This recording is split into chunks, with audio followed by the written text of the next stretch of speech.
మీరందరూ దయచేసి మీ మీడియా మీకు చెప్తున్నా, ఈ వీడియో చూసి మీ అందరూ మీకే చెప్తున్నా, మా ఊరి పేరు ఎండి మస్తాన్.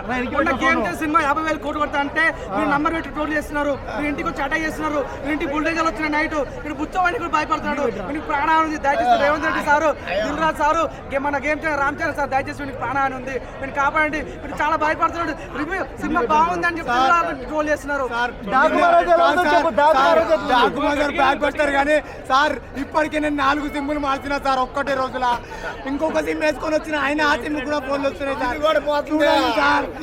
దిల్రాజు గారు మీ సినిమా బాగుందని చెప్పడం తప్ప సార్, సినిమా బాగుందని చెప్పా సార్. సార్ 50,000 కోట్లు కొడతానని చెప్పడం తప్ప సార్.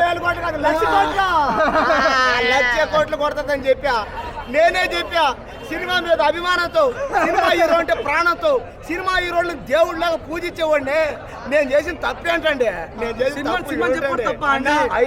ఒక మాట అన్న, చిన్న పిల్లగాన్ని అమ్మనన్న కడుపులో నుంచి పెంచి పెద్ద చేస్తే 23 సంవత్సరాలు వచ్చినంత వరకు ఒక పేరోటోడు ఎవడన్నా వచ్చి అమ్మ మనం చెప్తే అన్ని తిడితే వాడిని సంపాదించుతారన్న అమ్మనన్న. అలాంటిది ఒక సినిమా రావాలంటే ఒక ఆర్టిస్ట్, ఒక జూనియర్ ఆర్టిస్ట్, ఒక డైరెక్టర్, ఒక ప్రొడ్యూసర్ 3-4 సంవత్సరాలు కష్టపడి హీరోయిన్, ఒక ఐటమ్ గర్ల్, ఒక మోడల్ గర్ల్, అంతమంది